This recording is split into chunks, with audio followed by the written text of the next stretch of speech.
Hey, all you people. Welcome back. We're in the classroom again because I felt like it was getting kind of boring and weird on the last couple videos because I wasn't actually in it. Wasn't doing anything with my hands. I was just in the corner and that wasn't good. Felt kind of strange. Didn't like it. So I'm back here and guess what I had to do? I had to make an all new PowerPoint. That's what I've been doing because my PowerPoint apparently doesn't want to work. So I had to make a new PowerPoint for our next chapter. Our next chapter is on Japan. Japan is an island archipelago. An archipelago is a chain of islands, and Japan is that. Thousands of islands, actually. 4 main ones. We're going to talk about that. Japan has a huge population, very densely populated. It's not a tiny island, but the amount of people that live there makes it maybe feel like it at times. The islands of Japan are roughly the size of California. So not small. You guys know California is a pretty big state, but the population is about a third of the population of the United States. So big population, not as much room for everybody. So that's going to create some problems. We'll talk about that. It has created problems in Japan's history. Here is it looks like just a white screen with a red dot, but actually that is the flag of Japan. The flag of Japan is a white flag with a red circle on it. The circle represents the sun. Japan is known as the land of the rising sun. So why is it called the land of the rising sun? Well, it's because Japan is in the far east, and as the world turns, the sun comes up in the east. So Japan is one of the first countries to greet the new day every day. So they're ahead of us. Actually, they're in the future, kind of. That's where it gets weird. But yeah, Japan is one of the first countries, if you think about it, to greet the new day. So they call themselves the land of the rising sun because the sun rises in the east and they're further east than everybody else. So there you go. So let's talk about Japan. So your terms to know for this first section are these: tsunami. A tsunami, you guys should know what a tsunami is already. It is a giant tidal wave, right? Tidal waves that are caused by earthquakes out at sea. An archipelago, a chain of islands, like we just said. Intensive cultivation, which is growing crops in every piece of land possible, using every acre to grow as much as you can. A clan, a large family group or interrelated families that kind of form an alliance. Shoguns. This is an interesting one. These are warlords in ancient Japan, or actually not even that ancient, not even that long ago, about 200 years ago. But shoguns are military leaders. They were in Japan all the way up until the 1800s. And then under shoguns were samurai, which I'm sure you've heard of the term samurai. These were knights in Japan, and again, they existed all the way up until the mid-1800s in Japan. Samurai were the knights, the powerful land-owning warriors in Japan. Constitutional monarchy, that is the type of government that they have. And let me move this. It's the type of government that they have. That's better. In Japan, we've had constitutional monarchy before, right? That is a government where you have a king or a queen, or in this case, an emperor, who is the figurehead of the country, but not actually in political power, more of just kind of a face of the country, a position of power, but not necessarily a powerful position. Yeah. A megalopolis. A megalopolis is a city that has grown so big, and other cities that have grown so big that they've grown into each other and created a massive super city, a huge city that's made up of other cities that just all have grown together. So let's talk about Japan's geography. So as you know, Japan is an island country, right? It is can y'all see that? It is an island country. It's mountainous, very, very mountainous. And it lies on the Pacific Ring of Fire. The Pacific Ring of Fire is all the way on the Pacific Ocean. It's a boundaries of tectonic plates, and you'll find a lot of earthquakes going on there, a lot of volcanic activity all around there, and Japan is right there saddled up on the Pacific Ring of Fire. I fell into the Ring of Fire. Every year it experiences earthquakes, thousands of earthquakes. Japan has, it's totally normal in Japan to experience lots of earthquakes every year. So, and earthquakes can be really, really bad. Earthquakes at sea can cause tsunamis, and one of these really bad ones happened in 2011. There was a tsunami that smashed into the coast of Japan, and it hit an area where there was a nuclear power plant, and that caused a nuclear meltdown to take place, really, really bad. And there's a whole city in Japan called Fukushima that is abandoned still to this day because radiation levels are so high. It killed a lot of people, caused a lot of problems. These can be really bad. These can be really deadly. These big tsunamis that just come rushing onto land. You know, you've seen tidal waves. It's not quite what you think of when you think of a tidal wave, where it's just like there's one wave. Not really like that. It's more like a series of waves that get larger and larger, and the ocean kind of gradually just boom right on top of the land. Now it can happen quick, but it's not necessarily what you're thinking, like Looney Tunes, where there's just one giant wave that's out of nowhere. It's not a rogue wave, but they can have rogue waves. But there's a difference. There's a difference. Tsunamis are huge waves at sea, tidal waves that are caused by offshore earthquakes. Japan is an archipelago, as we said, a group of islands. There are 4 main islands, and we'll talk about those, but there's thousands of smaller islands. So the 4 main ones, the largest ones are Hokkaido, Honshu, Shikoku, and Kyushu. Those are your 4 biggest ones. Honshu is the largest one, and it is the one where the majority of the people live. The islands are peaks of giant underwater volcanoes. Many of these volcanoes are dormant now, but that is what Japan is. It is the tops of all these giant underwater mountains that stick out. A lot like Hawaii, Japan has, it's very mountainous, and the largest volcano, largest mountain in Japan is called Mount Fuji, which is the next one. The most famous peak in Japan is Mount Fuji. It is their national symbol, and it is the most mountain-looking mountain that you've ever seen. It's like if I drew a mountain, that would be what Mount Fuji looks like. It's like the most stereotypical mountain you can imagine. Think in your head, mountain, that's what it looks like. So south of that is the Kanto Plain, and it's in eastern Honshu, and it is the most densely populated area. It's where a lot of the farming takes place, a lot of where the cities are. It's kind of a rolling plain. This is one of the most populated areas in Japan, and it's where you'll find the capital. Capital of Japan is Tokyo. And I'm sure you've heard of Tokyo, right? Tokyo is the most famous city in Japan. It's the largest city in the world, depending on who you ask. It's kind of up for debate, but I mean, not really. It's a massive city. It's the largest city in the world, Tokyo. I'm sure you've heard of it. If nothing else, you've heard of Little Tokyo, which is a Japanese restaurant in Milledgeville, and Japanese food, Japanese restaurant, Little Tokyo. Tokyo, there you go. Hey, we're all on the same page. So no part of Japan is more than 70 miles from the ocean. So if you're a beach person, Japan is where it's at. No part of Japan is more than 70 miles from the ocean. So it's not a very wide country. It's a pretty skinny group of islands.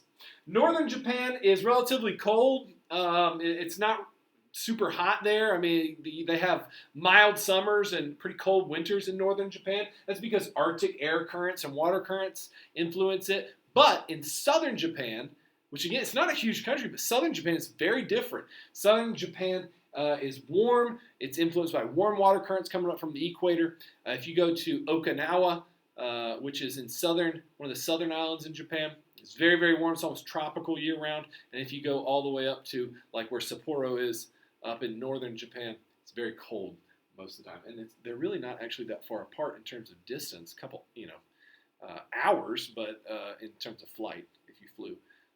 But very different in terms of climate. All right, so let's talk about the economy. So industry is one of the big things. You probably can barely see that, but industry, let's talk about it. So Japan's economy has benefited from having highly skilled workers. Hard work is highly valued in Japan. Hard work, cooperation, education, these are embedded in Japanese kids from a young age. This is important stuff. Whereas in the United States, it would probably be more about like be a free thinker. Be an individual, follow your dreams, don't let people hold you back. Right? In Japan, things that are very, very stressed and very important are things like hard work, cooperation, education. Working together, working for the common good, having honor. That kind of stuff. how people see you is important, like how people view you, outsiders, or maybe how you reflect on your family. That's important stuff in Japan. Japan has a large population and not many mineral resources. This has always been a problem in Japan, not having enough mineral resources. Uh, it must import valuable resources like oil, iron ore, and coal. They have to get them, and they have to buy them. They have to bring that stuff in. They don't have oil and iron ore and coal there. Japan has been a leader of the world in robotics, though, for a long time. Obviously, if you know anything about Japan, robots, right? I mean, it's almost like a stereotype about Japan. They have robots, they have all that kind of stuff, technology. Technological innovation is something that Japan is kind of in the forefront of.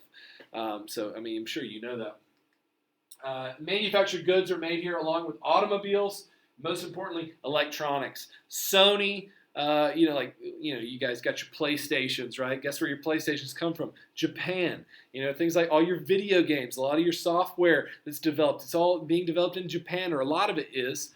A lot of that, your video game stuff is from Japan. Mario, right? Super Mario.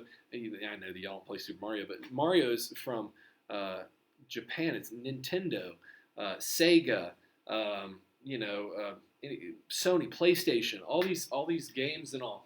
They're from Japan. They originate in Japan. Pokemon is from Japan. All that stuff. It's all Japanese. So let's talk about agriculture. Oh, going back though. Also, automobiles. Honda, Toyota, Nissan, Kawasaki. What are the other ones? Mitsubishi. There's tons of Japanese companies that produce cars, and they produce, whether it's not just four-wheelers, jet skis, whatever. The Japanese actually produce a ton of motorized vehicles, and they send them to the United States, and we buy them all over. I mean, driving down the road, you'll see a fair amount of Japanese cars, right? You might have one. Your family might have one. So agriculture, though. So farmland is limited in Japan. Rice is grown throughout the nation, and modern machinery is used to help produce high crop yields. They use a lot of this, technology, robotics, all that kind of stuff, to intensively cultivate the land. And that's one of your words. Intensive cultivation is implemented, where farmers use every available piece of land to grow crops. So if you're in Japan and you're driving around, like, how in between two roads you'll have like, you'll have like the median between the roads, and there's like grass in there, right? Well, in Japan, they'll probably have like crops growing in there. You might see like rice fields in between the highways, or like in between buildings where there's like a strip of land where there's not a building in the middle of a city. You might see crops being grown there. On the side of the hillside, they might cut it up, terrace it up, put rice fields there. So, between buildings, in between highways, hillsides, Japan is all about intensively cultivating crops. Seafood is also a major industry in Japan. They are 15% of all the fish that are caught in the world. 15% of all the fish are caught by Japanese fishermen. So, fishing industry is a huge industry. And I'm not just talking about fishing for fun. I'm not talking about you and you boys going out and catching some bass. I'm talking about actual fishing industry, like mass producing, mass catching large amounts of fish. And that's partially because Japan's diet, cuisine in Japan is so heavily reliant on fish. People eat a lot of fish, a lot of seafood there in Japan. You like seafood? I like seafood. Japan is one of the world's leading producers, but it refuses to import many products from elsewhere. Japan produces tons, but they have these restrictions that keep them from buying from other places. Japan's government really wants kind of like this idea of Japan first. Like, Japan produces our own goods and we buy our own goods. We don't buy from everybody else, but they can buy from us. So it's kind of like, they're totally willing to sell to everybody else, but they don't want to bring other people's goods. So you won't really find a lot of American goods necessarily, tons of American goods in Japan. We do have a good trade relationship with them, but they don't necessarily just trade with everybody. They try and keep their stuff there first. They try and only buy Japanese-made stuff in Japan. Because that's kind of how their government wants them to be. They want to produce their own stuff and be self-reliant. Japan faces pollution issues as well as problems with overfishing. These are two kind of the natural side of the bad stuff that they have to deal with. Pollution is obviously an issue, and also overfishing, fishing too many, catching too many fish, and causing issues in the oceans because of that. Let's talk about Japan's history for a minute. So Japan's history can be traced back hundreds of years. Some people could say thousands of years. There is an indigenous group of people that live throughout Japan that are actually not the Japanese. And you might be saying, Coach Ringer, what are you talking about? How can the Japanese not be the indigenous people of Japan? Well, because that's kind of true. There's another group of people, which I can't off the top of my head think of right now. It stinks. But there are indigenous people in Japan that have been moved, kind of like the Native Americans were gradually moved from place to place in the United States, and the Japanese actually came in from mainland China. And this only took place, not even, about 1,000 years ago. Not even 2,000 years ago. So various clans once ruled over the island, though, family groups, interrelated family groups that were allied with each other. They came from mainland China around 400 AD. 400 AD is when these large amounts of these people that would become known as the Japanese first started arriving on the islands of Japan. But remember, there was another group that lived there before the Japanese lived there. And there's not a lot of them left. Japan models its society after the Chinese due to many centuries of being from China. So Chinese writing systems and architecture heavily influenced Japanese culture. Their architecture, that's why you'll see pagoda type architecture there. You'll see a very similar structure of their language, very similar structure of their written language. Now, they're not the same, not at all the same, but they do have things in common. They do come from kind of similar influences. Buddhism also spread to Japan from China. And Shinto is a uniquely Japanese religion. We'll talk about that more in a couple slides. But Shinto is one of their religions that has affected a lot in their culture. It's affected their art, obviously their religion, their way of life, their culture. So many people in Japan are both Buddhist and Shinto, though. These religions are kind of like they can work together. People, it's weird for us because we're like, how can you have two religions? How can you believe two things about God?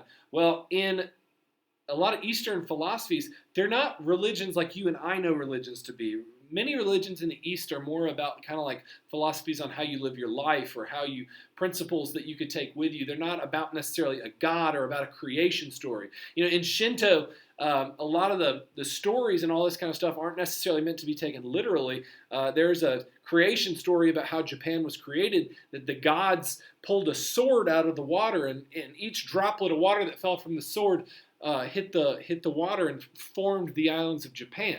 Now, do they literally think that's true? No, but it has more to do with the symbolism and the idea of the larger story than it does about how did it literally come about. Does that make sense? So, Eastern religions are very different. The Japanese have been ruled by emperors for over 1,000 years. Emperors have been, and actually the emperors have been worshipped throughout history as a divine figure in Shinto. They have this reverence for the emperor. For a long time, you didn't even look directly at the emperor. It was like considered disrespectful or sacrilegious or something. You didn't look at him. You didn't touch him. It was almost like he was a god. I mean, actually, I think they believed he was a living god or a symbol of a living god in a way. So, if you want to look that up on your own, there's some really interesting stuff in terms of talking about how the emperor is viewed in Japan. And still to this day, in the Shinto religion, he is considered to be somewhat divine. And what that means is kind of, open, I guess, to interpretation. But Shinto and Japanese culture, they very, very much revere their emperor. And that all changed when the United States defeated them in World War II. So keep that in mind as well. So around 790 AD, this all began to change, though. So powerful warlords called shoguns began to gain more power than the emperor. And they actually, we could talk about Japanese history for, an entire class. I mean, there's so much to unpack in Japanese history. So we're going to kind of go through it pretty quickly. But the shoguns gradually took power from the emperors. They fought amongst themselves. They had their own little armies. They had their own little areas. These cliques, these different little areas where they kind of fought warring states, their own armies. And these armies were made up of generals, warriors known as samurai. Is this still working? Yes. Okay, sorry. My bad. I was making sure the computer was still working. So anyways, they're called samurai. Samurai were the warriors. Think knights. Think like medieval knights, how they served like a lord. Okay, so the lord in Japan was called a shogun, and the knights were called samurai. So shoguns were powerful military leaders that had land-owning warriors known as samurai who fought for them. And the samurai carried 3 swords on them at all time, right? The katana, which is the most famous, of these swords, and it's super sharp, and it's a cutting sword, and it's not for stabbing, it's for cutting, and they almost like valued these things like they were a living god, like it was like women weren't allowed to touch them, and like if they were drawn in a certain way, they had to have like a piece of cloth over their hand to touch it and all, because they were like so sacred. It's really interesting. Japan's got some super interesting stuff when it comes to their culture and like how they view certain things throughout history. And it's really funny. There's a historian that talks about Japan that is when he's talking about Japan, he's like, Japan is like every other culture in the world except more so. Which is like, wait, what are you talking about? It's like, everything that everyone else is doing, Japan's doing like the same, but like more. It's like, everyone else in the world is creating these swords, but Japan like takes it to the next level. Or like, everyone else in the world is doing whatever, but then Japan like takes it to the next level. It's like they go all in. That's something that the Japanese take a lot of pride in, is this idea of Japanese exceptionalism. America has this idea as well, this idea of American exceptionalism, that we're the best, that we can do anything. And the Japanese very much throughout history have had a very similar idea that they are united behind this idea that they're destined for greatness.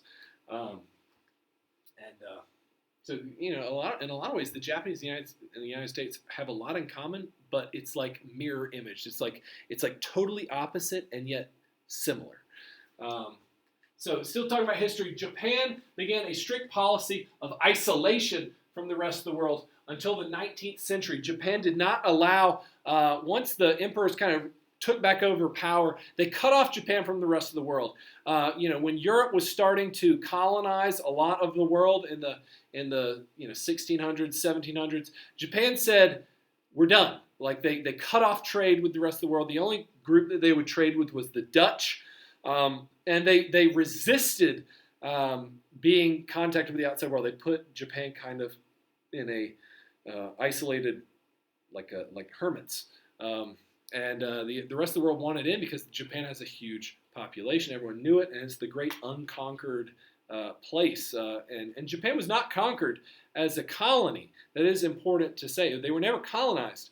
They resisted colonization through isolation. And only the Dutch, like I said, only the Netherlands were allowed to trade with Japan in a very specific place, which is odd. But I guess the Japanese were okay with, like, Netherlands, you're cool, but everybody else, don't talk to us. The United States under Commodore Matthew Perry, though, in comes the U.S. and says, to heck with all that nobody's touching Japan stuff. We're here. You're going to trade with us. The Japanese said, no, we're not going to trade with you. The United States fired off these guns off the side of the ship and said, we'll be back in a year. Make up your mind. And if not, you'll meet these guns. So the United States leave. A year later, they come back in the I believe it's the 1840s, maybe 1850s. And they say, all right, we're back. It's been a year. Fire off these guns again. What's it going to be, Japan? And Japan says, all right, we'll trade with you. This is kind of a point of national shame for Japan in that they felt that they were behind in a lot of ways, that they realized that the world had changed, that the world had surpassed them in innovation and might. And they said, never again will this happen? And they rapidly began to take from other parts of the world. They brought in the best military advisors from France and Germany and England and the United States, and they took all these ideas in, and they learned from kind of everybody, and they took what they learned, and they very quickly made themselves one of the greatest countries in the world, one of the most technologically advanced countries in the world, one of the most militarily advanced countries in the world, economically advanced. In a period of about 40 to 50 years, they went from being a country that had no economic development, no modern industry or anything like that, and in 40 to 50 years became the leading economy and military in Asia. So powerful that they defeated Russia in the Russo-Japanese War at the turn of the century. So it is to be noted, Japan's kind of this idea of exceptionalism is really, it's amazing. And how did they go from, in 40 to 50 years, going from absolutely nothing to leading the world, or being a leader in the world? It is pretty amazing. But that's the Japanese completely, when they commit to something, culturally speaking, as a whole, when the Japanese have committed to something throughout history, they commit, they go all in, and it is pretty admirable. Matthew Perry is the American, though, that he is sent by. He's sent by, I believe, President Millard Fillmore to open up trade with Japan.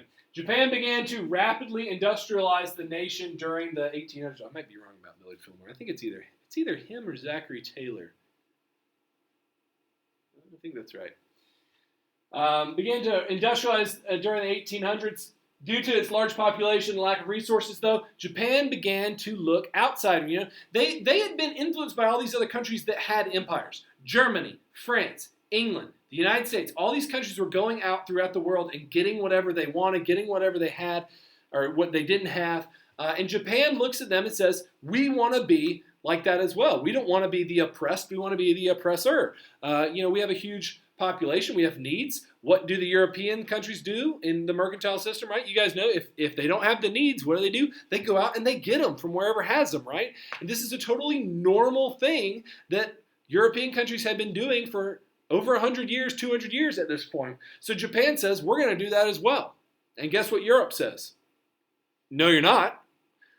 Now, there's a lot of things that go into this. I mean, part of this is because they're competing with the Japanese. Part of this is maybe some built-in,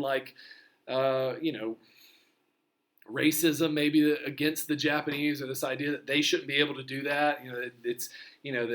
That they're being oppressors, whereas the Europeans are doing the exact same thing, but they don't see themselves as being, the exact same. I don't know, but the Japanese are looking to get resources they don't have. So they start spreading their empire across Asia. They invade the Koreas, and they do horrible stuff in the Koreas. I'm not taking up for the Japanese, but they do horrible stuff in the Koreas. They invade China. They do really, really terrible stuff in China. Some of the worst stuff that you can imagine. Some of the largest amounts of murder and destruction goes on in China during the early days of World War II. And a lot of this stuff we don't ever talk about. People don't talk about what happens in Nanking in the late 1930s. People, we all know about the Holocaust. We know about the millions of people that died under the German, occupation of Europe, but we don't really talk about the millions that died due to Japanese occupation of China. So these are really the dark things that the Japanese did in the 1930s and 40s that really people don't talk enough about. So by the early 1900s, though, Japan was the leading military and economy in Asia. This led to conflicts with the U.S. as we opposed their rapid expansion throughout. We didn't like what they were doing in China, especially because we were allies with China. We were trying to trade with China, and Japan began invading China. And we didn't like that. So we put sanctions on them when we said, we're not trading with you. You can't have this oil. You can't have this coal you want. We're going to oppose you. We're going to restrict you from getting what you want. And Japan says, the heck with you, U.S. We're going to knock you out with one punch, and they attacked Pearl Harbor on December 7th, 1941. Up until this point, the United States was mostly neutral in World War II. I mean, they were selling weapons to the Allies, but Japan's attack on Pearl Harbor, as you guys, I'm sure you've heard of, this attack on Pearl Harbor is what motivates the United States to go to war in World War II. They declare war on Japan. Japan declares war, had declared war on the United States. Japan's ally, Germany, declares war on the United States. The United States declares war back on Germany. So we are now in the war, in World War II, because of this attack. The Japanese thought that they could knock out our capability to fight them in the Pacific by attacking our naval base at Pearl Harbor. Unfortunately for them, they did not. Famous Japanese general was quoted as saying, "I fear all we have done is awoken a sleeping giant," which they had. The United States was able to recover from the Pearl Harbor attack and start producing massive amounts of military might. And within the next, 4 years, we had defeated the Empire of Japan. Now, it was not without a cost. It was a bloody, bloody war. As you guys know, World War II was the most costly war in history. The grand total of all the deaths in World War II, we're not even sure how many people exactly died in World War II. People put it anywhere from 60 million to 90 million, depending on who you're talking to. Now, that's not just U.S. deaths. That's talking about worldwide deaths. But, it's pretty insane. The U.S. officially joined World War II, though, after this attack. Franklin Roosevelt, who's the president of the United States at the time, said this was a date that will live in infamy. December 7, 1941. You should know that. Japan surrendered, though, to the U.S. in 1945 after grueling war, atrocious war, a war of attrition. And slowly, the United States marched across the Pacific and took back island by island from the Japanese, and eventually we were some would say we were forced into dropping 2 atomic bombs. Some would say, we weren't necessarily forced to. I tend to think that it going off of what the leadership at the time said, this was their best way that they thought would save the most lives. Now, you might say, how could you say you're going to save lives by dropping atomic bombs? Well, the rationale was by dropping 2 atomic bombs, you would force the Japanese into surrender and you would save American lives. Because an all-out invasion of Japan would only cost more and more and more American lives and Japanese lives. So in the long run, you save more lives by dropping these 2 atomic bombs. That's a tough call. That's debatable, obviously. You maybe have a different opinion about that. That was tough. It's the only time in the history of the world that nuclear weapons, atomic bombs, were used in war. Atomic bombs, nuclear weapons have been used in testing, but never have they been used besides this in an actual war. And they are devastating. Within a second, thousands and thousands and thousands of people died when the atomic bombs were dropped. Hiroshima and Nagasaki were both mostly unspoiled cities, had mostly been untouched by the war, and were completely obliterated, leveled. The long-term effects of Hiroshima and Nagasaki also were not to be, if you didn't die immediately, a lot of times these people died of cancer that was caused by the radiation that they were exposed to, or horrible burns that happened because of the explosion or the light.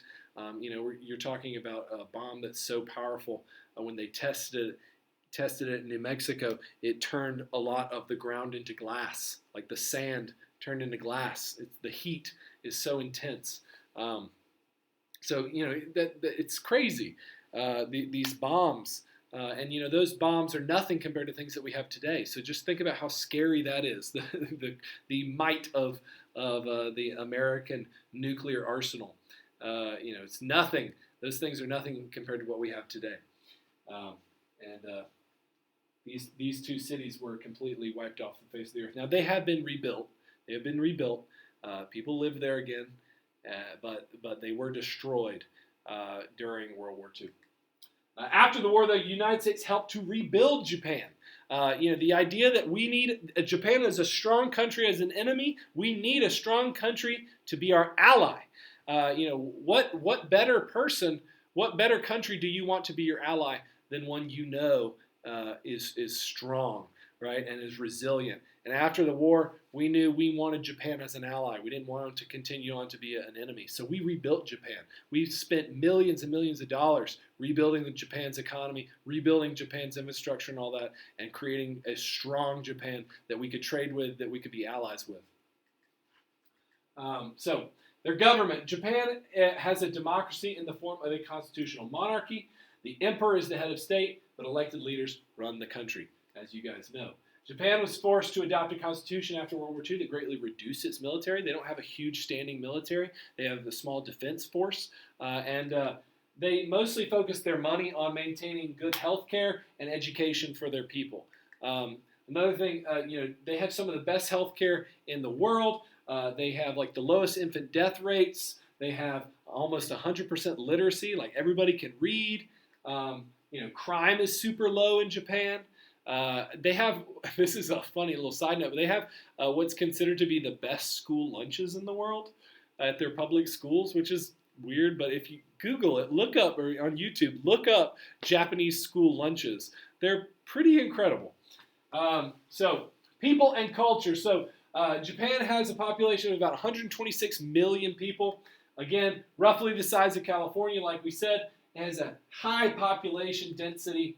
Many cities have grown so large they formed a megalopolis together, meaning that these cities have grown up so much that they've all just grown into each other. And now instead of having like 4 cities, you have just one super city, like a mega city. It's just a fun word to say, megalopolis. Japan has a balance of traditional and modern life in their culture. You will see high-rise office building next to shrines from the 8th century. You'll see men in business suits or t-shirt and jeans walking right next to somebody in a kimono. Kimono is those traditional, you've seen them before, where they're like kind of like a bathrobe, but it's like a traditional, clothing of the Japanese people wear. Family is the center of Japanese cultural life, though. Many families are very close. They have grandparents that actually live with the family. The families are very, very important in Japanese culture. Honor your family name, like who you are and who you're associated with, is really important. And it's very important that you don't shame your family, that you don't embarrass or dishonor your family in many Asian cultures. That's a pretty important thing in a lot of their cultures, historically speaking. And again, that's not necessarily for every single person. I don't want you to think every single Japanese person cares about like their family honor or something like that. But it's important to say because it does have something to do with their culture, culturally speaking. Many Japanese practice Buddhism and Shinto. Like we said, Shinto preaches respect for nature, love for simple things, cleanliness, and good manners. There are no specific gods or religious text in Shinto. It's a way of life, like we said. Along with Buddhism, it has a respect for meditation and achieving inner peace. And in Shinto, inner peace can be achieved through a type of living, simplicity, through this idea of getting rid of all your distractions. It's very Buddhist as well. Getting rid of distractions, flow of energy, all that kind of stuff. Have you ever heard of feng shui? Feng shui is like the decorating your house or organizing your furniture or organizing your house in a certain way that energy is supposed to flow through it freely. It's like open concepts. It's not crowded. It's not like busy. It's very like open and free and comfortable and all that, right? Much like other Eastern religions, it is more of a way of life and a philosophy than how we see religion here in the West. Religion also influences the arts.